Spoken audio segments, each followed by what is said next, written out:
que você não vai achar na maçonaria?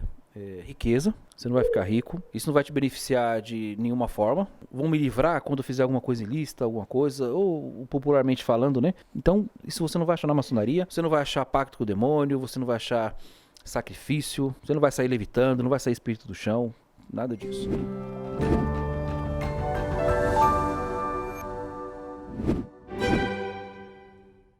Sejam muito bem-vindos ao canal da GLUP, Grande Loja Unida Paulista, Maçonaria Regular Brasileira.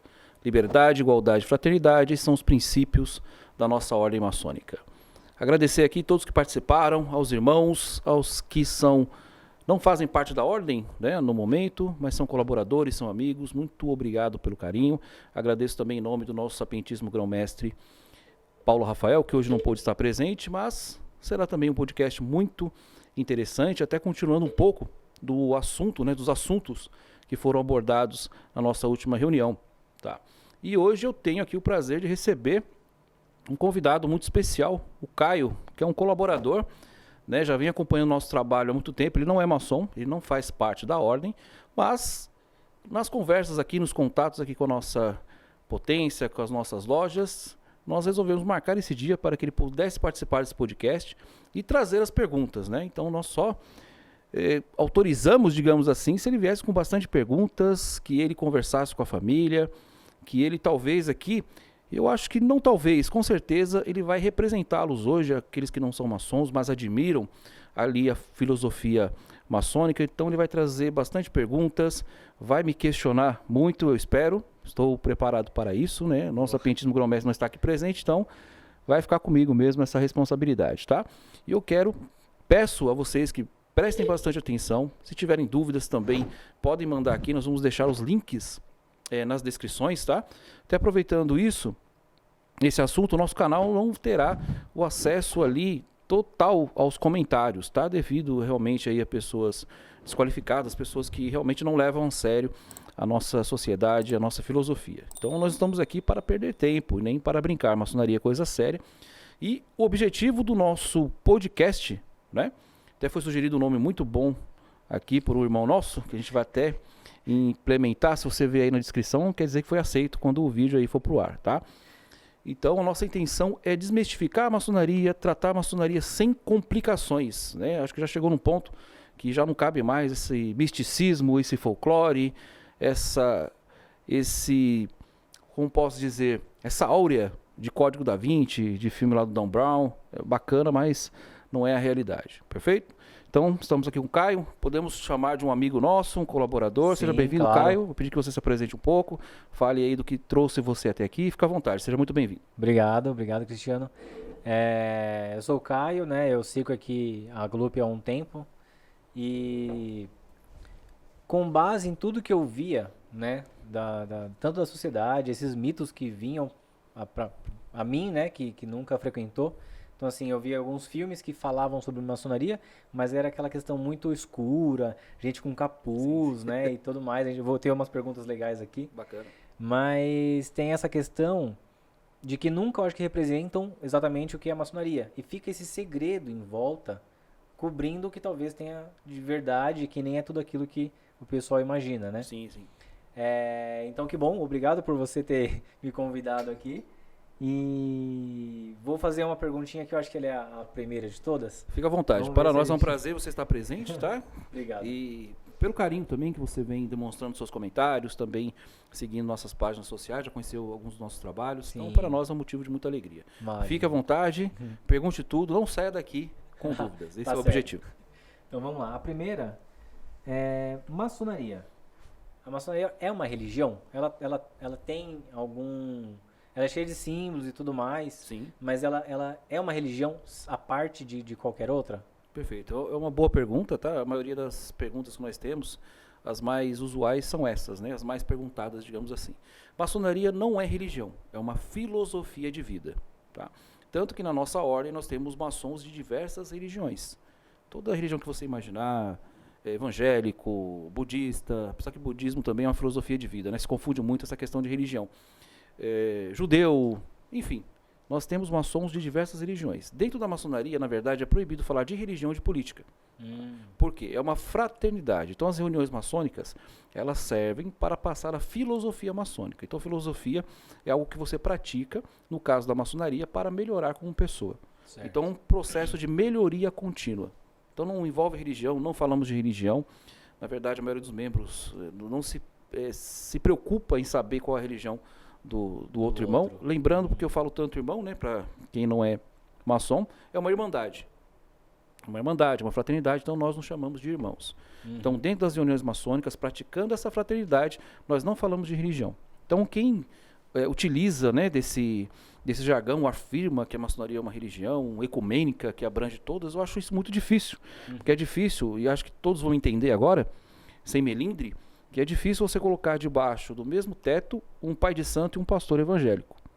Devido, não estou dizendo que todo pastor evangélico ou todo pai de santo tem preconceitos, mas na maioria, né, em geral, isso já criaria uma discórdia, porque religião, cada um tem a sua, cada um já nasce com aquilo, vem de família, então por isso que se fala, né, no popular, não se discute futebol nem religião. Religião, exatamente. Não é isso? Então, não, E nem política. E nem política. Tá.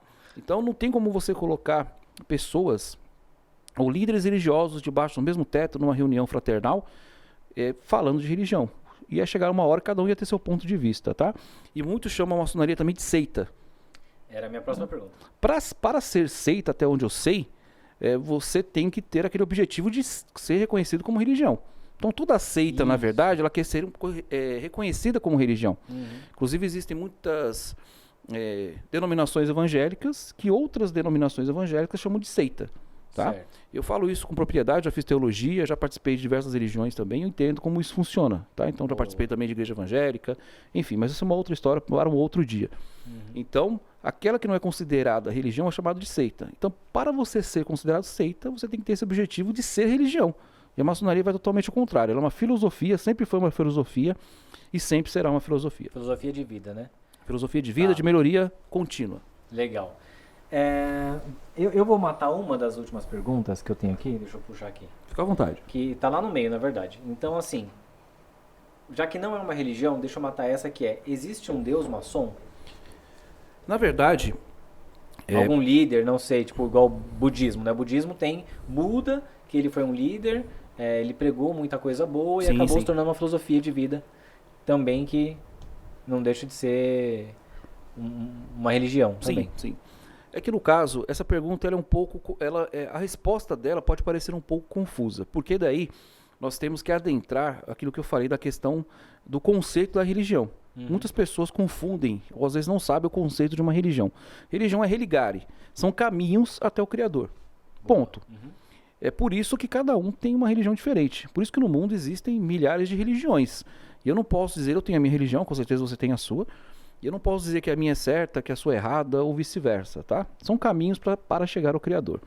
O maçom, ele acredita que existe um ser superior. Ele acredita que existe um ser único que criou o universo. Tanto que na maçonaria, ele é denominado grande arquiteto do universo. Por quê? Maçonaria quer dizer construção. Maçom quer dizer pedreiro, construtor. Eu falei isso no último podcast, só que nós não trabalhamos na obra física, trabalhamos na obra interior, construindo um novo homem, tá? Então, se nós somos pedreiros, se nós somos obreiros, aquele que criou o universo é o grande arquiteto do universo. Correto. Então, visto desse lado, talvez você vai me entender nesse ponto, nós acreditamos que existe apenas um ser criador único, que criou tudo que existe, inclusive nós. Tá? Então, o maçom, ele vai denominá-lo de grande arquiteto do universo. Só que você pode chamá-lo de Deus, você pode chamá-lo de Alá, você pode chamá-lo de Buda, você pode chamá-lo de Oxalá, enfim. Cada um vai ter a sua denominação. Mas sempre vai ter um ser único que criou tudo que existe. Tá? Só para concluir essa pergunta, também nesse sentido, nós não temos essas questões religiosas, como eu disse, né? E cada um vai ter um sentido do Criador. E por isso também que o primeiro pré-requisito para entrar na ordem maçônica é crer no ser superior independente de religião. Então um ateu já não pode entrar na maçonaria. Boa. Então ele tem que acreditar que existe alguma coisa. Até nas religiões politeístas, que existem milhares de deuses, sempre vai ter um principal. Sempre vai ter aquele primeiro que foi o criador de tudo. Então, é só usar um pouco a lógica. Se existe um ser criador único que criou o universo, que nos criou, então ele pode mudar de nome nas diversas denominações religiosas ou filosóficas, mas ele vai ser único. Tá? Então pode parecer um paradoxo, no caso, que a maçonaria não ser religião, mas ela é religiosa, num certo sentido, porque ela tem que acreditar, o membro tem que acreditar no ser superior. Entendi. Então se chega um candidato para nós e diz, olha, eu sou ateu, não acredito em nada, eu acho que o universo ele foi feito por acaso, eu acho que é tudo obra do acaso, do caos, então ele não serve naquele momento para entrar na ordem. Espero... Porque é aquilo que você falou sobre os caminhos, né? Sim, sim. Você quer saber, primeiramente, se o cara está procurando um caminho correto para seguir. Sim. Né? Por isso, até entrando nisso, existem requisitos para entrar na ordem maçônica. Né? Já vou chegar nessa pergunta, então Sim. se você puder segurar ela um pouquinho. Ok. Eu vou também seguir com uma outra que você acabou de falar, que é assim, você disse que maçom é pedreiro, é construtor. Isso. Tem diversos símbolos, um deles, né? Sim. Tá aqui a espátula, né? É espátula? Sim, a colher de pedreiro, né? Colher de pedreiro. E assim, onde surgiu a maçonaria, como, com quem, e o que é hoje a maçonaria? Ela já foi isso há algum tempo atrás ou ela era totalmente diferente e agora chegou nesse ponto onde o trabalho é mais interno do que externo? Perfeito. Essa é uma pergunta que daria um podcast de 2 horas. Tá? Quando nós vamos falar vou tentar ser o mais sucinto e o mais direto, né? O mais produtivo, digamos assim. A maçonaria ela tem que ser encarada pelo menos de 2 formas essenciais. A parte histórica e a parte simbólica. Tá? Então, sempre existiram corporações de ofício. Então, desde que o ser humano desceu das árvores, desde que os seres humanos começaram a viver em comunidade, eles saíam nas florestas, ou eles viviam em cavernas, eles começaram a construir habitações onde eles pudessem morar, se proteger do frio, se proteger ali das intempéries, enfim. Então, sempre existiram aquelas pessoas que tinham esse conhecimento de construção. Então, nesse contexto, eu posso dizer que sempre existiu maçonaria, mas não com esse nome. Então, sempre existiram corporações de ofício. Por exemplo, vamos falar de grandes obras lendárias ou não, por exemplo, a Torre de Babel, vamos falar também ali da construção das pirâmides, do Jardim Suspenso da Babilônia, né, dos castelos medievais, das catedrais na Europa, a Esfinge, a catedral até que foi incendiada alguns anos atrás, Notre Dame, enfim, foram construídos por maçons, tá? Pedreiros. Só que nessa época não existia com esse nome de maçonaria. Tá? Alguns nomes históricos conhecidos são os Collegia Fabrorum, ali do século V, se não me engano, depois de Cristo, tá? Que o rei Numa Pompílio, o rei romano, ele foi lá, ele chamou todos os construtores, todos os artesãos, todos aqueles que tinham ofício para organizá-los. Então, quando a gente fala de construção, envolve tudo, na verdade. Envolve ali o pedreiro, envolve o jardineiro, envolve o marceneiro. Então, eram corporações de ofício. Tá? Se nós trazermos isso para a Idade Média, o documento mais antigo que existe, ele é chamado de Poema Régio. Poema Régio, né? Ou o manuscrito de Helluel. Tá? Porque Helluel, no século XVIII, ele era um antiquário que encontrou esse documento que se especula que seja de 950 depois de Cristo, tá? Onde o rei Atelstan é conhecido como o maior rei da Inglaterra, se não o primeiro, né? Ele também chamou todos os pedreiros ali da região e falou, vamos fazer aqui um sindicato, vamos fazer aqui leis, regimentos, estatutos e vocês vão se organizar. Então começa a aparecer nesse documento que já existiam pedreiros na Europa, já com essa denominação que nós chamamos de guilda, que eram canteiros de obras. Tá? Então eles tinham contratos com a Igreja Católica, no caso, né? Lembrando que eu estou falando da questão histórica, né? Estou falando da questão religiosa. Então, a Igreja Católica era o que mais contratava. Por quê? Porque existiam as catedrais. As maiores construções eram da Igreja Católica. Inclusive no Brasil, né? Não precisa nem ir muito aqui pelo que eu estou falando. Você pode, qualquer igreja católica, inclusive as mais antigas, a Igreja da Sé, a igreja aqui do Brás, se não me engano, você vai ver símbolos maçônicos. Tá? Mesmo que tenha pessoas que digam que não. É só verificar. Tá? Mas isso não quer dizer, olha, que coisa espantosa, que coisa mágica, então a igreja não. Quem construiu as igrejas foram os maçons. E cada construção eles deixavam seus símbolos ali, isso é fato. Agora me lembrei, né, do seu uma assinatura, trabalho. Tá? Um simbolismo maçônico. Inclusive ali na igreja de São Bento também, tá? Eu já pude averiguar, mas vocês podem averiguar por si mesmos, depois vocês colocam aí nos comentários. Tá? Então, sempre houve isso. Aí na época do Iluminismo, ali de 1600 em diante, existiam esses pedreiros que trabalhavam na pedra, maçonaria, né? Construção, ou sindicato de construtores. E os pedreiros trabalhavam na pedra. Só que foi decaindo ali, digamos assim, os trabalhos para a igreja. Por quê? Na época do iluminismo foram se construindo mais universidades do que catedrais, nesse contexto. Então, nesse período, começaram a entrar dentro da maçonaria pessoas que não eram do ofício. Então, quem era do ofício, quem trabalhava na pedra, era chamado de maçom operativo. Nós temos hoje maçons operativos, são os pedreiros que constroem aí as nossas casas, os prédios, enfim. Pontes e toda a cidade. Exatamente. Só que os cientistas, os nobres, que tinham pensamentos diferentes, né? Inclusive, nessa época da Idade Média, se você falar que a Terra era redonda, Sim. a Igreja Católica perseguia, né? Porque se tinha um entendimento ali da Bíblia totalmente diferenciado, tá? Então, esses cientistas, esses livres pensadores encontravam ali guarida nas guildas de pedreiros. Então, eles começaram a ser aceitos pelos pedreiros, só que eles estudavam um simbolismo maçônico.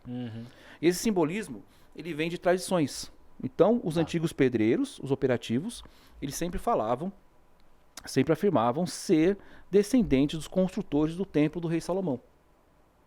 Só que quando entraram esses cientistas, eles não trabalhavam na pedra, obviamente, eles não eram pedreiros, mas eles foram aceitos para estudar o simbolismo. Mas esses cientistas não está dizendo que é arquiteto. O arquiteto fazia parte também disso? Sim, sim.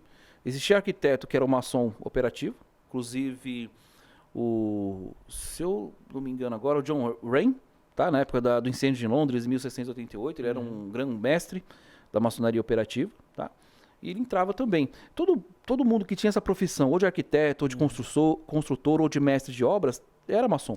Simplificando então, igual você disse, a maçonaria surgiu como um sindicato para organizar o próprio trabalho de todo mundo que trabalhava na construção. Não importa o cara pedreiro, arquiteto, o ajudante. Sim, historicamente sim. Entendi. Aí começaram a entrar pessoas que não eram do ofício, mas gostavam do simbolismo maçônico. Poxa, por que esse grupo de pedreiros dizem que eles são descendentes do templo, dos construtores do templo do rei Salomão?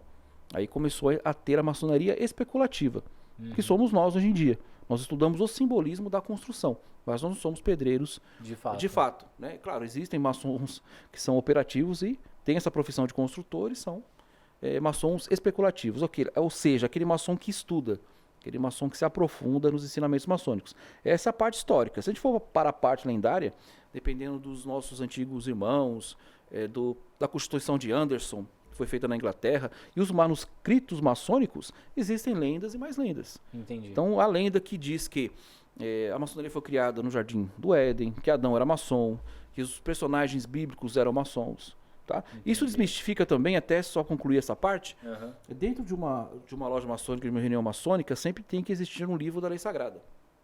Certo, até que é um símbolo que tem aqui no meio, né? Eu já ia te perguntar sobre que é um livro da lei sagrada. Para nós aqui do Ocidente, digamos assim, a maioria é cristã, é a Bíblia. É o Velho Testamento. Tá? Ou a Torá, né, para os judeus. Então, isso significa que nós estamos abaixo de um poder superior. Certo. E isso também já desmistifica que se faz pacto com o demônio, se há bruxaria. Acho que você vai perguntar isso. Mas já vai puxando, porque eu costumo dizer, a maçonaria, quando a gente vai falar de maçonaria... Só para não perder a pergunta, Sim. que você vai entrar nisso aí, então era assim, ó. Maçonaria faz sacrifício? Ela tem pacto com demônios? Então, você viu, ó, a maçonaria ela é uma grande árvore e cada vez que a gente entra no assunto, ela vai ramificar. Vão ter vários galhos, tá? Então, a nossa ordem, ela é obrigatória, é uma lei maçônica que nós chamamos de landmark, ter um livro da lei sagrada dentro do templo. Então, no país ocidental, a Bíblia, no país oriental, teremos lá a Torá, ou teremos lá o Ancorão, ou o Bhagavad Gita para a Índia, mas sempre tem que ter aquela ligação com o ser superior.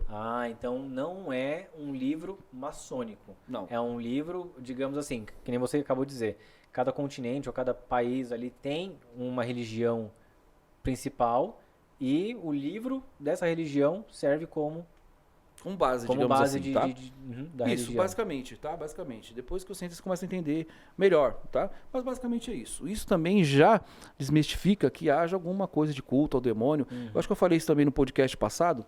Até o próprio satanismo associam tanto a maçonaria com o satanismo que já chega a ser vulgar, pueril. Só que... Uma dúvida interessante é assim, igual você falou. Exemplo, tem lá um centro de banda, né? Tem lá o Pai de Santo e tudo mais, e sempre que eles fazem um trabalho, eles sacrificam uma galinha ou não sei o que, e dão bebidas e tudo mais. Por mais que ele seja uma religião, eles fazem um tipo de sacrifício. E talvez, eu acho que esse mito que fica dentro da maçonaria é de que se tem uma religião ali que a gente sabe, está na esquina o trabalho que eles fazem de sacrifício. A maçonaria ela tem tantos segredos, será que eles não fazem os sacrifícios escondidos e tudo mais? Então, acho que fica um pouco nessa penumbra, né? Então, eu entendi o contexto, quer dizer, que é justamente o que eu estava falando. Só que, por exemplo, se associa ao satanismo. Só que eu não posso falar de nenhuma religião. Até o satanismo é uma religião. Uhum. Eu até falei isso no podcast passado. Se você for falar alguma coisa contra o satanista, você pode incutir na lei lá de... Você pode acabar caindo na lei da religião, né? De discriminação religiosa. Certo. Tá? Então, a maçonaria não é religião. Ela já começa por aí, ela não é religião. E quando a pessoa ela tem esse mito, fala, poxa, a maçonaria, eu vou falar também o porquê que surgiu esse mito todo, inclusive nos mais antigos. Uhum. A maçonaria é religião, a maçonaria faz pacto com o demônio, faz sacrifício de criança, faz ritual. Ela não Mata bode. Mata bode, não é religião. As religiões afro-brasileiras, Tá. elas têm o seu escopo, elas têm os seus rituais. Tá? Que não cabe a nós aqui julgar. Ela tem os seus rituais. A igreja evangélica tem os seus rituais. Uhum. A igreja católica tem os seus rituais. Toda religião, ou no caso... O budismo, que eu considero uma filosofia, o espiritismo, que também não considero uma religião, mas considero uma filosofia de vida, tem seus rituais. Maçonaria não é religião. Ela é uma filosofia de vida. Então é uma reunião simples de homens que querem se melhorar como pessoa. E através do simbolismo da construção, aplicando-se no dia a dia, você consegue ter esse objetivo. Uhum. E a maçonaria consegue atingir esse objetivo através do homem que nela ingressa. Ou seja, o homem, quando ele se torna maçom, ele vai receber ensinamentos de um venerável mestre, né, que é o maçom mais capacitado para passar a cultura maçônica, e ele vai praticar no seu dia a dia. Tá. Para que se torne um ser humano melhor, um pai melhor, um filho melhor, um cidadão consciente, um cidadão produtivo, que ele faça a diferença na sua família e depois na sociedade. Certo. Tá? Eu vou engajar aqui duas perguntas, elas não estavam aqui, mas estavam na minha lista anterior. Fique à vontade. Já que você entrou no assunto, você está falando muito do homem, do homem, do homem. Não sei se é mito ou se é verdade, mas só homem pode entrar Boa pergunta. na maçonaria. Boa pergunta. E só complementando agora o que você acabou de dizer, a gente agora vai trabalhar então na nossa parte interior de como construir uma família melhor, um homem melhor ou um cidadão melhor. Mas de onde veio essa questão assim do porquê que mulher não pode entrar? Não sei se pode. E Perfeito. você pode se abrir com a sua família sobre o que acontece na maçonaria? Perfeito. Antes de responder, deixa eu só concluir a questão do folclore. Tá. Tá? Eu tinha falado também no podcast passado, quem ainda não assistiu, vai ter aqui o link na descrição, né? Ou pode ver aí nos últimos envios dos vídeos, tá? Surgiu esse misticismo em volta da maçonaria pelas reuniões serem fechadas. Mas aquilo que eu disse no nosso último podcast, é uma associação como outra qualquer. Uma vez que eu me torno maçom, eu me torno membro daquela associação. Então é óbvio que vai ser as portas fechadas, né? Assim, repito, como uma reunião de advogados, como uma reunião de médicos, associação do bairro, enfim. Se eu não sou membro, eu não posso participar. Aí sempre se fala, mas é portas fechadas porque fazem pacto. É que o brasileiro gosta tanto de pacto, gosta tanto de... fala tanto de demônio, que na verdade eles estão procurando isso e acham que a maçonaria vai ter devido ao quê? Em entre 1880 e 1888, existia um escritor chamado Leon Táxio. Não se sabe ou não por quem ele foi contratado. Alguns dizem que foi contratado pelo Papa para acabar com a fama da maçonaria. Porque a maçonaria estava crescendo muito. E muitos dos seus adeptos estavam deixando a Igreja Católica. Mas é uma questão que a gente pode ter um podcast só para isso, né? Dessa cisma que teve entre a maçonaria e a Igreja Católica, a Igreja Anglicana, enfim. Isso a gente fala mais depois. Então esse escritor, ele escreveu um livro que vendeu milhares de cópias. Ele ficou famoso na Europa toda, dizendo que ele foi maçom, que ele entrou... Só que ele viu lá dentro o Bafomé, a figura do Bafomé, a mística figura do Bafomé, que ele viu que o maçom fazia pacto e tudo mais. E isso, desde 1888, ficou no inconsciente popular. Entendi. Então, toda vez, até os mais antigos, que você vai comentar, né, com a sua mãe, com seu pai, ou com os mais velhos, o que você acha da maçonaria? É bode. É bode. A primeira coisa que vem na cabeça é bode. É a o figura, sacrifício do bode. É o sacrifício, a figura do Bafomé. Então isso é uma cultura que ficou. Esse escritor, 8 anos depois, ele foi a público e disse que ele mentiu. Ele disse que ele fez o livro para ganhar dinheiro, mas o que ele falou ficou obsoleto. Porque digamos que o erro já foi perpetrado. Então já não tinha mais como voltar atrás. Sim, tá? sim. Tem essa questão, né? Depois que alguém fala alguma coisa, até você desmentir, esse negócio já foi longe demais, né? Exatamente. Então, só para concluir, para ir para as próximas perguntas, é simples. Eu considero a lógica do negócio. Se nós formos falar o que a maçonaria já fez pelo mundo, se nós formos falar o que a maçonaria já fez internacionalmente, a própria fundação dos Estados Unidos, a independência dos países sul-americanos, ajudou também na Revolução Francesa. Se nós formos trazer para o Brasil, Dom Pedro era maçom, José Bonifácio era maçom, foi a maçonaria que lutou pela independência do Brasil, que instituiu a República, que lutou pela abolição da escravatura. Onde existe um país que tem ditadura, a primeira coisa que o ditador faz é fechar a maçonaria. Por quê? Porque a maçonaria vai lutar pela liberdade. Então você tem uma sociedade que luta pela liberdade do povo, a emancipação e pela melhoria contínua. Então aqui é um fato. Aí você vai pender pro folclore. Então a maçonaria faz tudo isso, mas a portas fechadas faz pacto, faz mata bode, mata criança, as informações não batem. Entendi. Então é uma coisa lógica. Não vai fazer o bem não vai fazer o mal para fazer o bem, não faz Exatamente. sentido, né? A maioria, né, o maçom ele não é perfeito, tá? Quero deixar isso aqui bem claro. O maçom não é perfeito.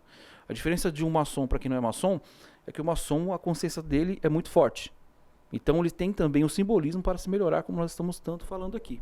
Então o maçom, se ele faz alguma coisa errada, ele sabe que ele tem que corrigir aquele erro. Então a cada dia ele procura se melhorar. Então essa é a diferença. Então quando você for pensar nessas questões de, olha, existe o bode, existe o satanismo, existe isso, aquilo, fala, pô, mas então o demônio, já que vocês gostam de falar tanto, né, a maioria gosta de falar, então o demônio faz caridade, o demônio ajuda hospitais, o demônio ajuda orfanatos, o demônio quer que o povo seja livre, que você tenha os seus direitos de ir e vir, então alguma coisa está errada, alguma coisa não bate. Outro ponto, você não pode entrar na maçonaria se você for ateu, então você tem que acreditar em Deus. Vamos falar abertamente, poxa, alguma coisa não bate na informação. Falei também que desde que eu entrei na maçonaria, os graus que eu já passei pela maçonaria, particularmente, eu não gosto dessas questões, nada contra, tá? Já estou até falando aqui, não tem nada a ver com a intolerância religiosa. Eu acho que tudo, se você acredita e é bom para você, é válido. Quem sou eu para julgar? Só Deus pode julgar. E eu não sinto atração por isso não me interessa, não sinto nenhuma curiosidade, nada do tipo. Então, se isso estivesse na maçonaria, eu não estaria nela. Há quanto tempo você está na maçonaria? Vai fazer uns 10 anos já. 10 anos já, 10 então anos. entende bastante. Sim. Na verdade não. A maçonaria é para a vida toda. Porque existem 3 graus de aprendizagem na maçonaria. Os 3 graus simbólicos que nós chamamos. O primeiro grau de aprendiz maçom, o segundo de companheiro maçom e o terceiro de mestre maçom. Aí depois existem os graus que popularmente são conhecidos como filosóficos, tá? Graus superiores. Mas a maçonaria tem 3 graus que são a base de tudo. Tá? E na verdade são ensinamentos para a vida toda. Certo. Só ficou uma pergunta pendente, é da questão da mulher e da família. Sim. Então, pode entrar mulher e outra. Você, depois das reuniões, você pode abrir com a sua família o que foi falado na reunião? Sim, inclusive eu vou falar da família primeiro, porque a questão da mulher na maçonaria também dá uns 2 podcasts. Aqui, tá? Né? Mas eu faço questão de falar nisso. Tá. Da questão da família, tanto que para o homem entrar na maçonaria, a mulher tem que consentir. Então quando ele vai na reunião, quando ele fala com o mestre maçom, quando há todo o processo que nós chamamos de sindicância, ele vai ser analisado. Então há um tempo de análise que nós chamamos de sindicância para verificar se o candidato está apto a entrar naquele momento na ordem. Tá? Ele tem que comunicar à sua esposa tem que estar ciente. Ou se ele é solteiro, ou com quem ele mora, com quem ele convive, tem que estar ciente. Tá? E concordar para que haja harmonia dentro do lar. Tem que falar com a família, não importa. Sim, pode né? falar, não tem problema nenhum. As questões que são internas, porque fala assim, poxa, mas eu entrei na maçonaria. As reuniões eu não posso falar o que está lá. Aí eu volto a repetir e bater, né? Perdão, voltar a repetir é uma redundância. Eu repito. Você entrando, são assuntos que só dizem respeito a maçons. Então acontece também o irmão ir na reunião, a sua esposa falava, como que foi a reunião? A reunião foi boa, foi fraternal, foi muito bom. Né? Nós costumamos dizer, os irmãos costumam dizer em cada reunião maçônica que recarrega as baterias. É uma fraternidade ali. Aí a esposa pergunta, que no caso nós chamamos de cunhada, né? Já que são nossos irmãos, então as esposas são nossos cunhados, os filhos nossos sobrinhos. Mas o que foi dito? Bom, mas aí só diz respeito a maçom. Aí eu repito, é a mesma coisa da minha mulher ser médica. Aí tem uma reunião de médicos, eu não sou médico. Vou falar assim, amor, como é que foi a sua reunião lá da obstetrícia? Ah, foi boa, mas o que vocês falaram? Vamos usar termos e jargões médicos que eu não vou saber. É o mesmo princípio. Outro ponto, a maçonaria trabalha muito com as cunhadas, que são as esposas dos maçons. Elas fazem grupos, geralmente são chamados de acácia, que é o nome mais comum que é usado em qualquer potência ou loja maçônica. E também temos as sessões abertas, que nós chamamos. São reuniões dentro do templo que vêm os maçons e chamam suas famílias. Entendi. Chama o filho, a esposa, então elas olham o templo, elas olham, vê que não tem bafomé, vê que não tem espaço para sacrificar ninguém, aí ela fica mais tranquila. Então, na verdade, a maçonaria ela prima pela família. Então existe encontro em sítios, confraternizações de fim de ano, que vem todos os familiares, conhecem os irmãos.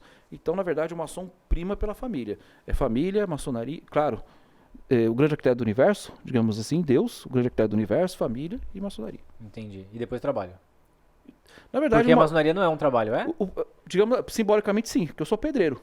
Eu sou maçom, eu sou pedreiro. Então, a cada dia eu estou trabalhando no meu interior, na minha construção, no meu templo interior, né? E como maçom, mesmo que ninguém saiba que eu sou maçom, eu tenho que dar o exemplo.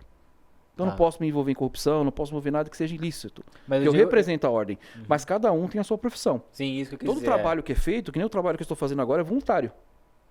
Sim. Então quando você tem um cargo dentro da ordem, quando você está trabalhando em nome da sua ordem, né, no caso da potência maçônica, como nós chamamos, você está ali voluntário.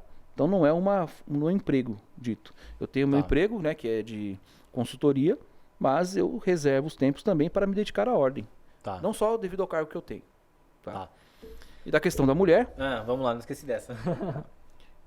Existe um preconceito muito arraigado na sociedade brasileira. Então, infelizmente, está dizendo isso. Eu sou brasileiro, né? Não sou americano. Apesar de parecer um pouco europeu. Tô brincando. Parece um viking. Igualzinho. Ragnar Lothbrok. Igualzinho, parecido. Por isso que eu deixei a barba crescer. Só para descontrair um pouco. Eu sou brasileiro, mas infelizmente existe um preconceito no Brasil, existe um atraso no Brasil, tanto na maçonaria como em diversos assuntos. Então, se você pegar um maçom mais antigo, ou maçons até mais novos, eles não têm a devida instrução. Porque eu já vou até fazer uma crítica construtiva, porque o maçom faz críticas construtivas. Tá? Maçonaria é para melhoria contínua. Ponto. Você tem que ser um ser humano melhor. Então, o maçom ele é um pesquisador da verdade. Mas você vai entender o que eu quero dizer. Você é inteligente, vai entender o que eu quero dizer. Por isso que você está aqui. Dizer que não pode a mulher na maçonaria, não existe nada que comprove isso.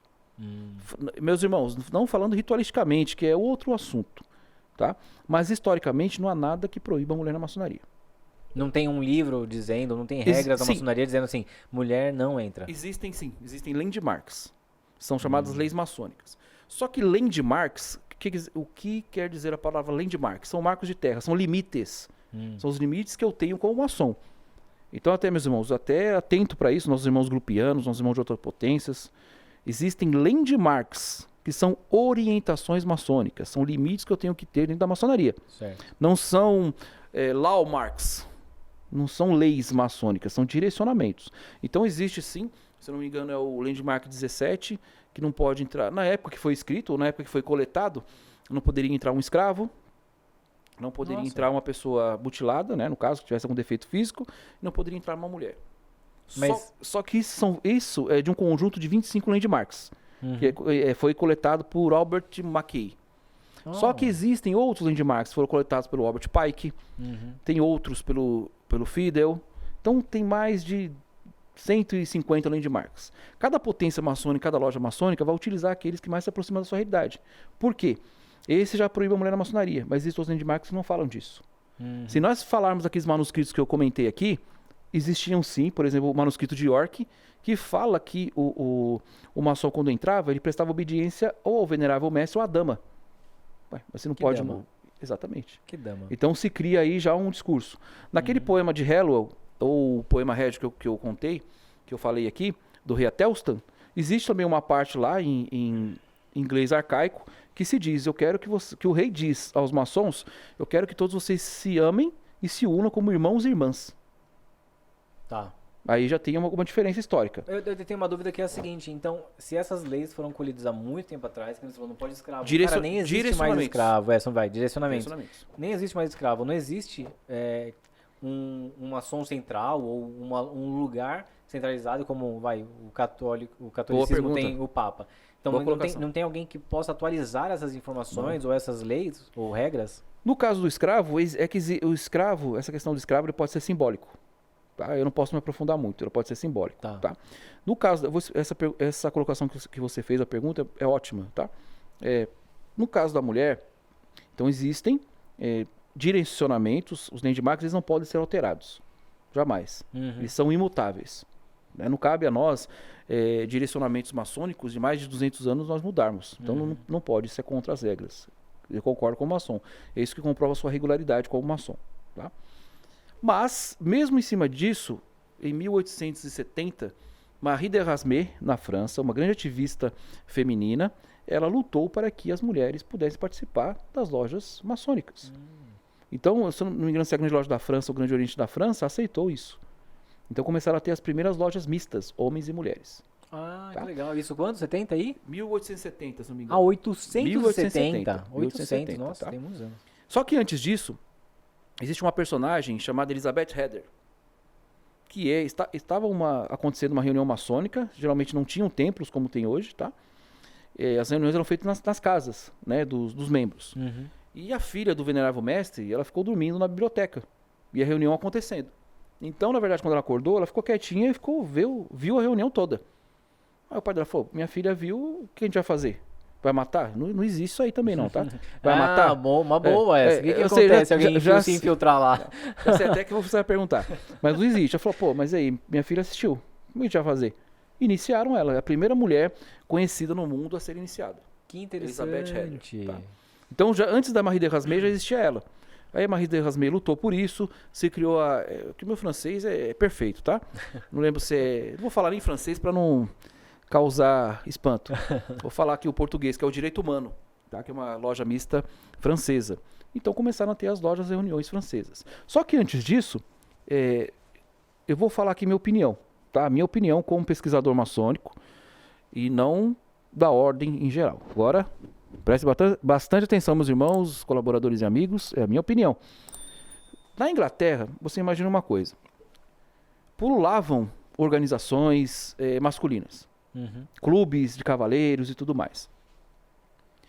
Então, quando surgiu a maçonaria principalmente na Inglaterra, com esse objetivo, então os nobres lá, os que quiseram participar da maçonaria, falaram assim, poxa, são uma noite aí que eu posso ficar longe da minha esposa, ficar longe dos meus filhos e beber com meus amigos. Beber um gin, tomar um brandy, fumar um charuto. Então, mulher não pode entrar. Entendi. Seria basicamente isso. Tá? É assim que eu entendo, porque não tem Até explicação. porque era uma época muito machista. Se a mulher não votava, não tinha direito. Exatamente. Né? Isso eu tenho consciência também. Eu acho que isso é uma questão, que nem você falou, são regras que aconteceram muitos anos atrás e que era um mundo machista, era, né, cultural, acho que do mundo inteiro isso, né? E veio desse jeito. E como você disse, não é... Alguém hoje em dia não tem esse poder para poder atualizar. É isso que eu estou entendendo. Sim, sim. Tem duas dúvidas que agora que pode complementar isso, do porquê que ninguém pode atualizar essas regras. É o que é potência, o que é loja perfeito. E quem é a organização. Perfeito. Só vou concluir o assunto da mulher na maçonaria. Tá. Eu entrei nessa linha de raciocínio porque é justamente isso. A mulher não tinha vez, né, na sociedade, digamos assim. Né? Não votava, não tinha direitos constitucionais, digamos assim. No caso, surgiram também, as mulheres fizeram uma pressão, principalmente na Inglaterra, para poder entrar. Aí eles criaram a maçonaria de adoção. Ou seja, fizeram lá uma maçonaria que não era maçonaria. Tá? Mas é só para as mulheres participarem e falar, olha, tá aqui, ó, é maçonaria, vocês entraram. Maçonaria café com leite. Vocês entraram, tá tudo ótimo. Tá. Então a Marie de Erasmus, ela veio justamente nesse contexto de falar, não, tem que ser, se é para a mulher entrar na maçonaria, tem que ser passado as instruções maçônicas como deve ser. Tá? Aí depois foram surgindo as lojas femininas, tá? Foram existindo a loja da Inglaterra feminina, ela tem mais aí de quase 100 anos, 120 anos. Aquela que você falou de 1870, ela tem mais de 150 anos? Sim. No Brasil, a loja mista mais antiga tem 60 anos. Então, assim, mulher na maçonaria sempre existiu. Tá. Elas fazem o trabalho maçônico na devida forma, tá? Não cabe a nós julgar. O que existe são as jurisdições. Então, por exemplo, até respondendo a sua pergunta dos landmarks. Os landmarks já vinham dos operativos. Então, são direcionamentos maçônicos que servem em qualquer época. Só que existem diversos direcionamentos, diversos landmarks para cada situação e para cada realidade. Tá. Então, às vezes, a minha realidade não seja a sua. Então, eu sou uma potência maçônica que, por exemplo, 30 landmarks escolhidos por por um irmão maçônico de determinada época, para mim serve. Para você já não. Uhum. Tá? Existem, claro, os pontos universais da maçonaria que nós temos que seguir para sermos regulares. Né? O que eu quero dizer com isso, sempre nesse assunto que é espinhoso, né? Vai chover comentário aí com certeza, mas é espinhoso. Sim. E eu vou concluir aqui e espero que todos prestem bastante atenção. Você tem que seguir as regras da sua loja maçônica e da sua potência. Então, se a sua potência é masculina e ela não aceita a intervisitação feminina, siga as leis da sua potência. Ponto. Siga o regimento interno da sua loja. Ponto. Ok? Então a mulher não pode visitar, nem você pode visitar a loja delas. Feminina, com certeza. Ponto. Só que eu sigo. O que não pode acontecer, o maçom não pode ser dessa forma que eu vou dizer agora. Ele não pode você chegar para um maçom e perguntar, o maçom falar, não pode e não existe. Porque quando você vai perguntar para esse maçom, maçom, por que não pode, não existe? Ele não sabe explicar. Que é uma cultura de mestre para aprendiz, de aprendiz que torna mestre, que ensina o aprendiz, e se cria uma cultura totalmente falha. Então, o que eu aconselho? Siga as diretrizes da sua potência. A Gloop é uma potência e tem suas lojas masculinas. Uhum. Mas nós conhecemos, claro, há vários trabalhos aqui filantrópicos de lojas femininas. Só que nós não temos tratado de amizade, não temos ligações. Uhum. Mas sabemos que existimos, sabemos o trabalho que é feito. Entendi. Tá? Temos uma amizade, mas não temos tratado, porque os nossos regimentos, nossos estatutos nos proíbem disso. Uhum. O que é potência? Essa questão de limitar não quer dizer que vai tirar a autenticidade delas. Uhum. A mesma coisa lá, uma loja feminina, ela não pode receber visitas de membros masculinos. Uhum. Então é cada um na sua potência, cada um no seu campo de atuação. Eu acho que tem que haver respeito entre as partes. Né? Uhum. Eu já ouvi falar de maçons, né, femininas, mais de 60 anos de maçonaria. Quem sou eu para falar alguma coisa? Exato. Então, acho que nós temos que ter o respeito. Se você fala, olha, minha loja é masculina e não aceita mulher, tá ótimo, você está seguindo ali os ditames não diria ditames, os regimentos internos e as leis da sua loja que você, quando entrou, aceitou. Tá? Uhum. Que não é nada também fora do comum, não é nada ditatorial. Eu falei ditames, mas está errado. Não é nada ditatorial. Então, essas diretrizes são ditas logo no início, então? Sim, sim. Toda vez que você entra numa loja maçônica, você recebe o regimento interno da sua loja, que são os seus direitos e seus deveres. Uhum. E também o estatuto da sua potência. Então você sabe disso, tá? Sim, então, essa potência, o que é potência? Potência é um lugar? Ou é um símbolo também? No caso, aí vem de encontro o que você falou primeiro. Por exemplo, você falou assim, poxa, a gente não pode... não existe, então, essa ratificação, né? Essa retificação, na verdade, uma atualização, né? Das diretrizes maçônicas. Não, porque elas são... existem requisitos para serem direcionamentos maçônicos. Aí você falou uma coisa muito interessante, que é o que todo mundo pensa. Tá? Inclusive, eu, antes de entrar na ordem, pensava também que existe um poder único na maçonaria no mundo, como é a Igreja Católica. No caso, a Católica Romana. Mas também existe a Católica Brasileira. Sim. Que é uma dissidência, certo? Uhum. Não existe um poder central na maçonaria. Não existe lá um Vaticano maçônico ou um Papa maçônico. Isso é um outro erro muito comum no Brasil. Tá? Potência maçônica é o órgão superior que regulamenta as lojas, os templos que estão ali jurisdicionados. Então existe uma potência, abaixo dela pode ter, na verdade, junto com ela na fraternidade, pode ter ali 100 lojas maçônicas, 100 templos maçônicos. Uhum. Quando nós falamos loja, acho que eu falei isso no podcast também, loja, ela vem do europeu lodge, né, que quer dizer alojamento, reunião de operários. Então se eu sou maçom, eu me reúno junto com outros pedreiros. Então uma loja maçônica é uma reunião de operários. Então essas lojas, elas são filiadas a uma potência que é o órgão superior, que vai regulamentar e vai verificar se realmente aquela loja é maçônica ou não. Vai dizer se ela é regular ou não. Então ela está ali abaixo da proteção dessa potência. Essa potência então é um lugar. Ela existe e está... Sim, como a Grande Loja da Paulista. É um órgão superior. Então a Grande Loja, a Gloop, ela é uma potência. Isso, é um órgão superior. Tá? Só que existem diversas potências. Existem diversas potências. Que é onde você falou que cada uma tem o seu regimento. Cada um tem o seu regimento, cada um tem sua lei, cada um tem sua história. Tá? Cada um tem sua história. E existe um grande debate no Brasil de falar assim, não, a única reconhecida é na Inglaterra. Porque a Inglaterra surgiu primeiro, em 1717, e se não for ela, ninguém é maçom. Tá? Isso não é verdade. Tá? Entendi. É claro que nós temos que perder aquele complexo, né? Até perdoe minha palavra, essa palavra não é minha, tá? Esse ditado não é meu, mas eu vou utilizar aqui. Infelizmente o brasileiro ele tem um complexo de inferioridade. Então tem que vir uma potência estrangeira ou alguém estrangeiro passar a mão na minha cabeça e falar que eu sou alguma coisa, tá? Então, se a gente for falar da Inglaterra, por exemplo, a própria grande loja unida da Inglaterra, ela não se considera a loja mãe do mundo. Tanto que se você entrar no site da grande loja unida da Inglaterra, vai ter lá a sua parte de cadastro para você se cadastrar. Se você demonstrar interesse, não precisa acreditar nas minhas palavras, é só ir lá, colocar o site da grande loja unida da Inglaterra, né? Em inglês. E lá eles falam Grande Loja Unida da Inglaterra e do País de Gales. Não fala Grande Loja Unida da Inglaterra e do mundo, tá? Então, cada templo maçônico, cada loja, ele vai escolher a potência que ele quer se filiar. Entendi. Isso é simples, tá? O que acontece no Brasil é falar, não, só a Inglaterra que manda. Se você não tiver o aval da Inglaterra, você não é nada. E não é bem verdade. Porque vai falar que a Grande Loja Unida da Inglaterra foi a loja mãe do mundo. Só que em 1600 já tinha uma loja fundada, que é a Mary Chapel, lá na Escócia. Então, a gente for falar de autenticidade ou de historicidade, então a gente tem que conversar um pouco mais a fundo, tá? Então, e o que se bate muito, não sei se você chegou a ver também, é a questão de reconhecimento e regularidade. Ah, se você não é da minha potência, você é irregular. Ah, você não é reconhecido. Não, mas eu quero perguntar isso agora. Já ouviu isso? Não, eu ia perguntar isso agora. Exemplo, eu vou na sua loja e você me inicia como maçom. Eu não posso visitar outras lojas porque, exemplo, uma loja de uma potência diferente? Sim, então, exatamente isso. O que acontece? O que não pode acontecer também, que é um outro erro que existe no Brasil, é eu não conhecer você e você falar assim, olha, eu sou maçom da loja X da potência Y. E eu chegar pra você e falar assim, ó, você é irregular. Você não é reconhecido, você não é maçom. Você não é maçom, né? Então, mas não é isso, é a questão de política. Porque assim, o maçom para ser regular, aí se confunde regularidade e reconhecimento no Brasil. Se de algum dia você sendo maçom falar assim, ah, você é irregular, você fala assim, mas por que eu sou irregular? Você já visitou minha loja, você já participou de uma reunião, você sabe como foi que eu entrei na maçonaria, como foi meu processo? Tá? Então, regularidade é o que você faz dentro do templo, a sua vida maçônica e a filosofia que você segue, que você tem que provar sim se você segue a filosofia maçônica, e nós voltamos aos landmarks. Por isso que eu falei que é um assunto espinhoso que dá uns 3 podcasts. Sim. Reconhecimento, por exemplo, eu sou uma potência aqui de São Paulo, você é uma potência do Paraná.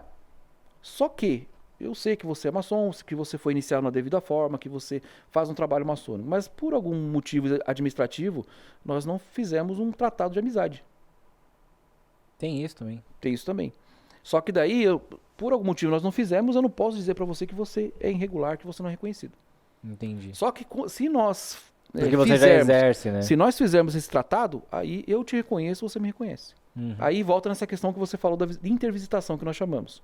Então, se você é da potência de São Paulo e vai para o Paraná, você fala, poxa, eu vim aqui na casa da minha avó, tem um templo maçônico lindo aqui, sou maçom, eu vou visitar. Só que daí você tem que verificar se aquele templo maçônico, ele tem um tratado de amizade conosco ou faz parte da nossa jurisdição. Porque nós temos templos em diversos estados do Brasil também. Você não pode chegar lá, bater na porta e falar, eu sou maçom lá de São Paulo, que eles vêm aqui participar de uma reunião. A primeira coisa que você tem que fazer, se você sendo maçom, é falar com o seu líder dentro do templo, que é o Venerável Mestre.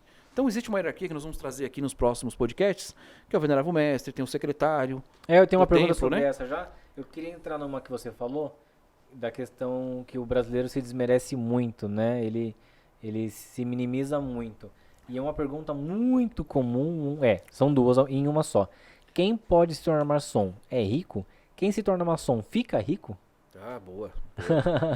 Essa questão que você falou, só para concluir esse assunto, porque eu tô concluindo todos os assuntos, porque tem que deixar bem fechado, bem concluído. Sim. Igual você falou, tem alguns que acho que dá muito mais do que um podcast, né? Sim, sim. Inclusive, eu estou te convidando já a vir nos próximos pra trazer mais perguntas, tá? Tá bom. Uma coisa que eu acho sensacional é essa coisa dos outros países. Por isso que eu falei da inferioridade, né? Porque se a gente for verificar, tem muita gente que bate na tecla da Inglaterra. Inglaterra, que nós vamos fazer o tratado com a França, não com a Inglaterra. Temos tratados também com o Texas, com países ali dos Estados, com estados norte-americanos e aqui na América do Sul e outras confederações, tá? Mas tem maçons e não maçons, enfim, que só batem na tecla da Inglaterra, né? Nada contra a grande loja da Inglaterra, ela tem o seu valor, sim, por ter, digamos, padronizado, por ter ali dado a cara e falado, nós somos maçonaria e a maçonaria funciona desse jeito, é organizada e tudo mais, tá? Teve um documentário que eu vi na Netflix, que era, acho que é em inglês esse documentário, que explicava um pouco sobre a maçonaria. Exatamente. Acho que foi o meu primeiro contato assim direto com... Esse documentário é dos 300 anos da grande loja unida da Inglaterra, não da maçonaria.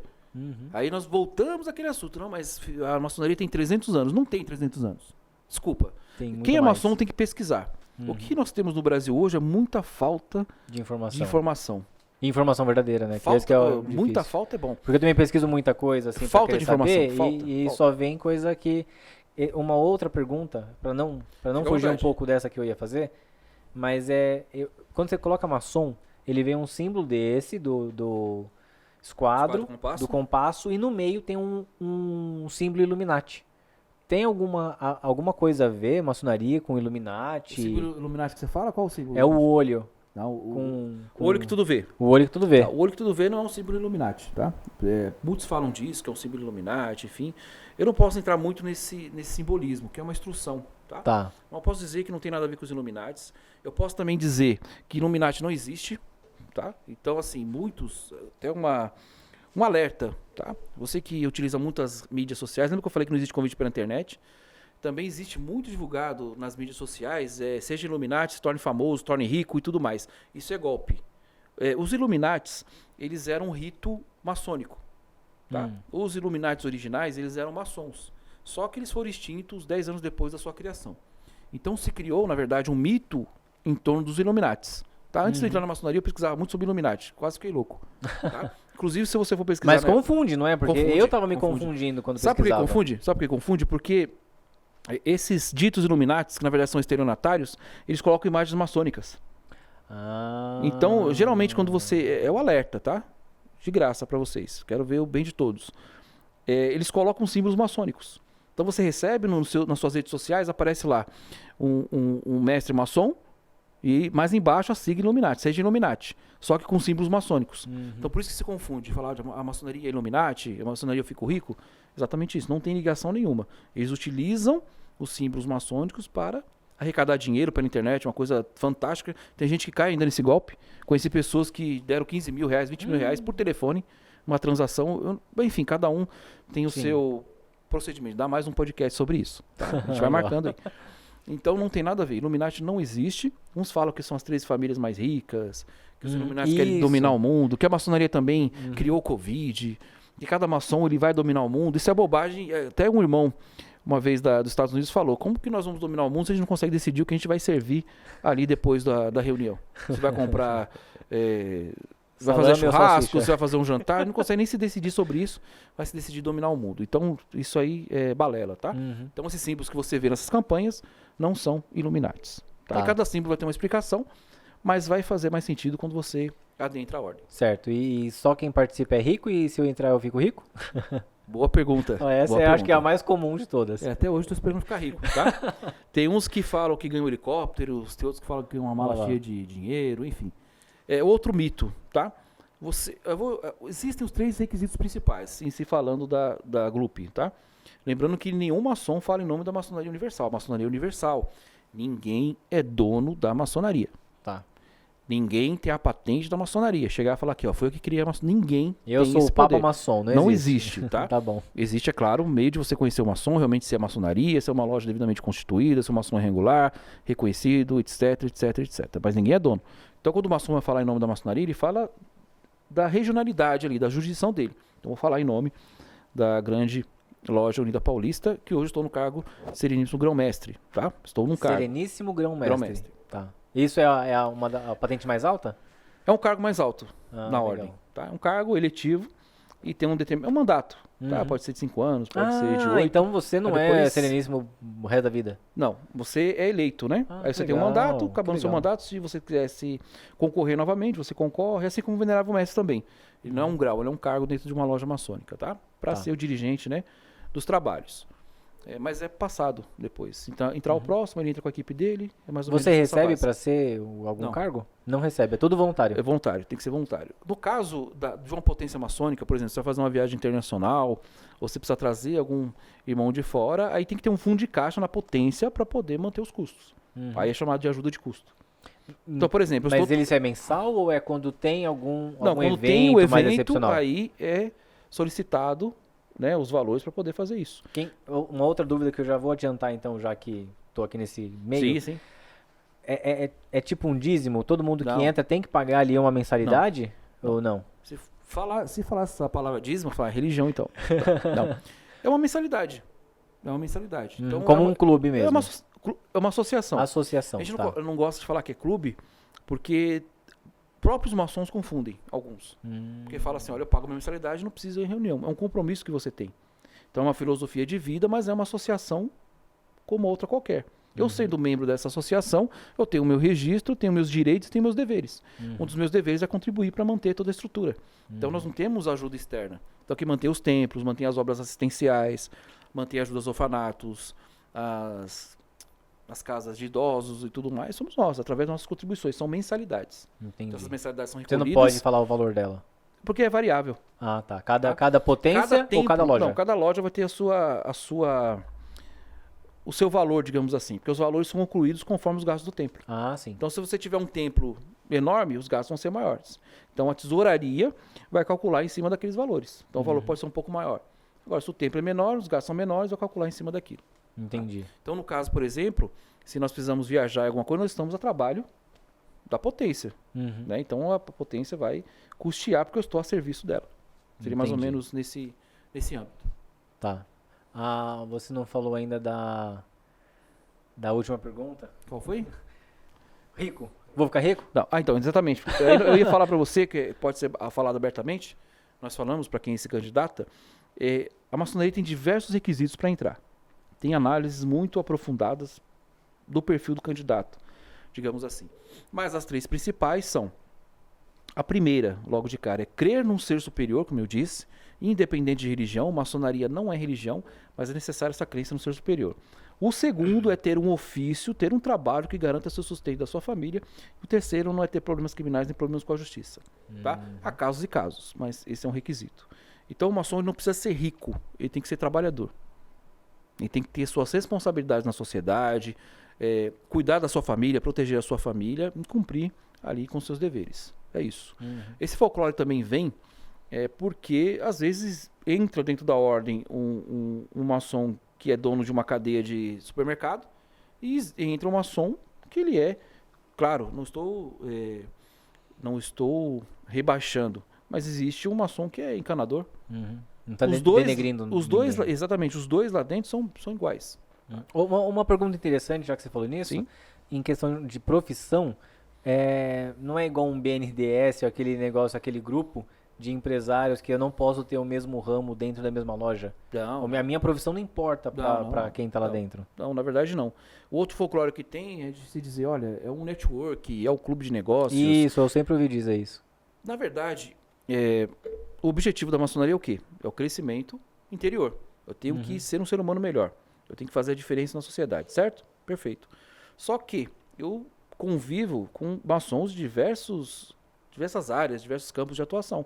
Então você acaba conhecendo, às vezes são pessoas que são da mesma área que você acaba fechando negócio, você acaba trabalhando no mesmo sentido, tá? Mas não que isso seja um objetivo. Sim, mas é melhor você fechar negócio com aquela pessoa que só por ser maçom, você já sabe da índole, você não precisa sair, tipo, putz, vou fechar uma sociedade aqui com uma pessoa que, putz, será que essa pessoa é boa e tal, né? Perfeito, perfeita definição, exatamente. Então seria isso. Mas não é o objetivo, tá? Vem por acréscimo, digamos assim. Se o cara já é maçom, você confia mais? Sim. Tecnicamente sim. Tecnicamente sim. Vamos para uma próxima aqui? O que acontece nas sessões não pode ser dita. Na verdade, são reuniões. Eu posso adiantar. São sessões, reuniões, como é que se diz? Que alguns tempos falam sessões, outros falam reuniões, mas é a mesma coisa, tá? Até falando um pouco disso, são reuniões onde são debatidos os assuntos filosóficos e simbólicos da maçonaria. Só isso. Tá?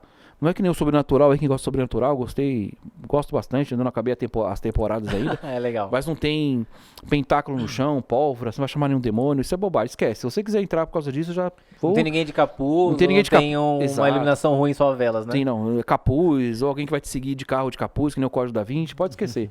Desculpa tirar aí os seus sonhos, as suas ilusões, mas eu sou bem sincero nisso, tá? Quando vem pessoas ou candidatos, mas eu quero porque eu quero ver o demônio. Fala, então, essas reuniões, elas falam também, elas vão tratar até dessas questões filantrópicas, né? Também. A gente precisa resgatar... A gente precisa arrecadar tanto para fazer isso, aquilo, fazer agendamento, essas coisas. Exatamente. É apenas isso, tá? Então vamos lá. É mais simples do que se imagina. O que significa os símbolos a gente já falou bastante, né? Sim, tem um simbolismo. o compasso, o esquadro são todos símbolos. São símbolos que fazem parte dessa filosofia. Tá. Tem Mas não- outros símbolos além desses? Milhares. Milhares. Sério? Só que assim, não adianta nós explicarmos o simbolismo, pelo menos eu tenho essa atitude. Não adianta nós explicarmos o simbolismo que não vai ser tão produtivo como se você já estivesse dentro da ordem. Uhum. Porque tem que seguir, né? Algumas Tem que coisas. seguir, você tem que ter, tem que estar no estado espiritual adequado, um Uhum. entendimento, um nível de consciência adequado para você ter uma noção melhor. Ah, legal. Vamos outra aqui. Como um maçom pode ajudar a sociedade? Na verdade, a obrigação do maçom é ajudar a sociedade. Mas cada um no seu campo de atuação, como eu disse, cada um fazendo o básico. Se cada maçom ou cada brasileiro fizer o básico, nós já construímos um país melhor. Então, assim, por isso nós falamos que... Eu até perguntei ao nosso aprendiz grão-mestre no podcast passado, toda pessoa pode entrar na maçonaria? Pode, desde que seja devidamente analisado e que ele traga alguma coisa que possa agregar à ordem e vice-versa. Então ele é analisado, ele tem que ser um bom cidadão, ele tem que ser um pai de família dedicado, sempre nesse contexto, né? Eu até falei a frase que é muito utilizada nos ritos franceses. A maçonaria faz de bons homens excelentes homens, não faz de homens ruins homens bons. Então a gente já torna homens bons melhores. Então é Certo. isso que é um dos objetivos. Eu acho que tem uma pergunta que eu acho que já gruda com essa, que é, sendo um maçom, quais são as minhas obrigações como maçom? Bom, além dessas, É. além dessas que você tem que parecem simples, mas não são. Bom, eu tenho que ter prioridade na ordem, eu tenho um compromisso com a ordem, tá? Então, por exemplo, vou citar nossas partes filantrópicas, digamos assim. Então, eu estou filiado a uma loja, né, associado a uma loja maçônica, um templo maçônico, que está ali sob a jurisdição de uma potência, nós já sabemos que é um órgão superior. Então, eu tenho que estar sempre à disposição do tempo, dos trabalhos. Então, por exemplo, olha, vai fazer um podcast, você consegue fazer, falando um pouco da ordem, vamos fazer esse trabalho de desmistificar? Você tem esse dia em específico aberto, você pode dedicar esse tempo? Podemos. Vamos visitar um orfanato? Vamos visitar um asilo? Vamos fazer arrecadação, que nem agora nós fizemos arrecadação de cobertores para os moradores de rua, nesse frio intenso que está. Então, tem sempre essa questão filantrópica e a questão interna, que a minha maior obrigação como maçom é aprender. Minha maior obrigação como maçom é aplicar aquilo que eu aprendi. Porque é aquilo que eu sempre digo, mesmo que ninguém saiba que eu sou maçom, a maçonaria sabe. Então sempre tem que dar bons exemplos, mas desde que venha do meu ser, venha do meu interior, que faça parte de mim, eu faça aquilo realmente com prazer. Então essa é a obrigação, de ser bom. Ah, tá. Existe até uma frase, um meme que é muito divulgado nas redes sociais, todo homem tem que ser bom, o maçom tem a obrigação. Então é um sistema de moral. Na verdade, a maçonaria é um sistema de moral. Por isso que por isso que eu falo que é relativamente fácil entrar. Agora é difícil ficar. Que eu ia perguntar sobre a difícil frequência, né? Obrigação, que nem essa com a sociedade, ser bom, fazer coisas boas, dar o É o exemplo, básico, mas a frequência, ela é o mais importante ou Assim, não? E lembrando também que, repito, o maçom não é perfeito. Então o maçom vai errar, mas ele sabe que errou, ele vai consertar seu erro, é diferente, tá? Porque senão vão falar assim, o maçom é perfeito, vai abrir o céu e ele vai subir vivo. Deus vai levar ele vivo porque ele é perfeito. Não. Mas existe sim a frequência nas reuniões, é um compromisso. Com qualquer associação. Né? Que eu não participei de muitas associações além da maçonaria. Mas eu creio que uma associação é uma associação em qualquer lugar. Então você tem lá os seus documentos, que você é associado, e você tem uma obrigação que você tem que cumprir. Então cada um vai ter uma função. Né? Existem cargos, né, dentro do templo. Então existe tesoureiro, existe secretário, existe aquele que cuida da imprensa. Então, enfim, grandes secretários, existe toda uma gama de uma hierarquia, uma equipe. Então se eu tenho aquela função, eu tenho que seguir as orientações do meu venerável mestre. Eu tenho que cumprir com aquilo que foi me passado, no caso. Certo. Então essas são as obrigações. Só para chegar na última, vamos entrar nessa questão de benefício. Exemplo, o cara quer entrar porque primeiramente ele pensou que ele ia ficar rico e não sei se ele pensou que seria uma seita ou ele teria alguns segredos, mas qual é o benefício, o que ele vai ganhar se ele for um maçom? Ou se ele se tornar um maçom? Eu costumo dizer, principalmente quando eu faço sindicância com os indicados, né? Eu costumo dizer o que você não vai achar na maçonaria. Então por aí já tem uma análise do perfil, tá? O que você não vai achar na maçonaria? Riqueza. Você não vai ficar rico. Isso não vai te beneficiar de nenhuma forma. Digamos que você pense, vou fechar um negócio. Se eu tiver um maçom lá, eu vou passar na frente de todo mundo e vou ter. Ou vão me livrar quando eu fizer alguma coisa ilícita, alguma coisa, ou popularmente falando, né?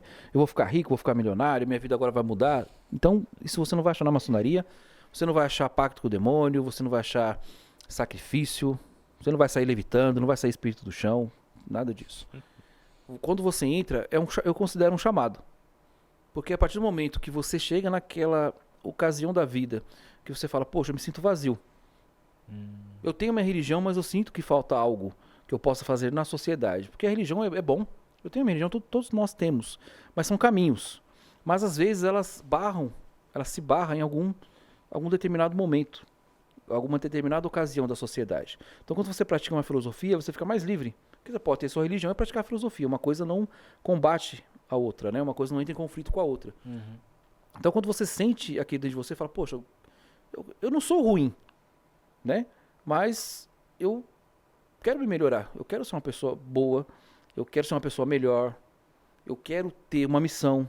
Eu quero ajudar as pessoas. Eu quero praticar a caridade. Eu quero aprender algo que me edifique como pessoa. Então esse é um chamado para a maçonaria. Se a pessoa está passando por uma dificuldade na vida ou na família, ele precisa informar isso para a ordem, ele precisa dizer quais são os problemas da vida dele, e de alguma forma você acha que a organização ajuda ou os próprios irmãos voluntariamente fazem isso? Sim, porque além de ser uma associação, como nós falamos tanto, é uma fraternidade, é uma irmandade. Então eu tenho irmãos ali. Não é à toa. Quando a gente fala irmão, não é da boca para fora. E às vezes nós temos irmãos, ou melhor, eu tenho um irmão dentro da ordem que eu tenho mais afinidade do que irmãos de sangue. Então, você costuma dizer, um maçom ajuda o maçom. Ali é uma fraternidade, uma irmandade. Então, se o irmão meu estiver passando por qualquer tipo de dificuldade, é minha obrigação ajudá-lo. Então, eu vou ter esse amparo dessa sociedade, dessa família. Então, nós falamos de associação, falamos de potência, falamos de lojas, falamos de filantropia, mas história. Eu acho que a história, mas o que eu acho que a palavra que mais se adequa à maçonaria é família. Ah, legal. Então, se eu estiver passando dificuldade, sempre vai ter um irmão para me ajudar. E se tiver algum irmão passando dificuldade, se eu puder ajudar, eu vou ajudar. Se eu não puder, eu vou encontrar um irmão que possa. Então, eu jamais vou dormir tranquilo até que eu ajude aquele irmão. Ah, que legal. Então, essa é uma filosofia também que é aplicada, além da caridade. Certo. A última pergunta, então, para finalizar é: aonde eu encontro informações verídicas além desse podcast? O que eu posso dizer das questões de maçonaria na internet é cautela. Tá? É cautela. Por exemplo, nós temos o site, que vai estar aqui na descrição também, da Grande Loja da Paulista. Posso falar em nome da Grande Loja da Paulista, esse podcast. E também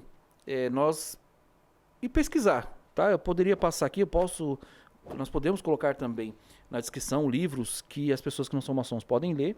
E só pediria para vocês, e tem outros programas também que são de youtubers, que são maçons, que são muito bons, só que não tenho autorização para passar. Eu posso até conversar com eles para poder passar, que são pessoas, são maçons de longa data e que passam a história da maçonaria como se deve. Para uma pessoa que não é maçom, elas têm que conhecer a ordem da parte histórica. Ponto.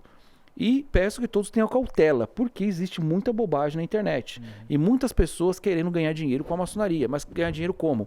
Falando que a maçonaria lida com o demônio, que a maçonaria faz pacto, que a maçonaria faz sacrifício de bode, faz sacrifício de animais. Então as pessoas são curiosas nisso. Então você entra num site desse procurando o que é maçonaria. Aí vão falar, maçonaria é uma máfia. A maçonaria é uma sociedade secreta que quer dominar o mundo. Então isso não é sério. Então isso não é sério. Então o que nós podemos falar, assim, que eu posso falar em nome da Grande Loja da Paulista, que nós temos nosso site, temos nossas mídias sociais, onde nós colocamos as partes históricas da ordem. Então você pode pesquisar tranquilamente. E quando você, e mais uma dica, última dica, quando você for verificar a questão da maçonaria na internet, vá pelo contexto histórico. Isso é documentado, isso é fato. Certo. Não vá por pessoas que falaram que entraram na maçonaria, chegaram ao grau 33, no grau 33 tinha o demônio, tinha luz, isso é bobagem. Isso é bobagem. Ou, mas aqui a maçonaria anda junto com os Illuminati, que não sei quem é maçom e fez isso, fez aquilo. Duvidem. Vamos pela parte histórica e maçonaria se aprende dentro da maçonaria e não fora. É isso que eu tenho para dizer. Muito legal. Obrigado por poder me convidar aqui e tirar essas dúvidas, que eu acho que não é só minha. Tem muita gente aí que acho que tem até muito mais perguntas do que essas que eu consegui separar aqui, mas foi de grande prazer aqui poder participar e e tirar essas coisas da cabeça. Caio, eu que agradeço. Hoje eu fui entrevistado, hoje o Caio me encostou aqui na parede. Ótimo. É, O Caio já nos acompanha há bastante tempo, né? Vocês viram que ele fala bem, que ele se expressa bem, que já tem aí os seus canais aí, já trabalha com essa parte, a profissão dele. Ele já já vem do audiovisual já um pouco. Então né? já sabe como é que lida com as situações. Mas eu agradeço a sua presença. Eu falo em nome da Grupo. Obrigado eu. Foi muito bom você ter vindo, foi muito bom você ter entrado em contato conosco, pedido, solicitando. Olha, posso então? Gostei do podcast de vocês, posso lá perguntar? É por isso que eu agradeço muito, porque, nossa, muito. E você muito está convidado para as gratificante. próximas. Ah, legal. Você está tá convidado bom. para as próximas, tá? E vocês que estão aí assistindo, muito obrigado. Que o grande arquiteto do universo abençoe a todos. Se tiverem perguntas a fazer, se quiserem fazer também que nem o Caio, nós vamos analisar também. Você pode vir aqui, desde que seja com respeito, desde que leve um assunto a sério, assim como o Caio levou. Agradecer aqui o carinho que ele sempre teve nas suas postagens, nos seus comentários. É isso, a gente não está aqui para brincar. Então, se você tem realmente ali um desejo sério de conhecer, descomplicado, né? E façam perguntas também, mandem aí nos comentários. A gente vai deixar também no link um canal aberto só para esse tipo de dúvida, para que vocês possam aí entender um pouco o que é a maçonaria, qual é o trabalho da maçonaria e o que eu considero mais importante, a verdade, tá? Nós da Grupo, da Grande Loja da Paulista, eu estando à frente aí, no momento, no cargo, a minha obrigação é sempre falar a verdade para vocês, ok? Espero que nós possamos nos ver nos próximos podcasts e estamos aqui à disposição. Grande Loja Unida Paulista.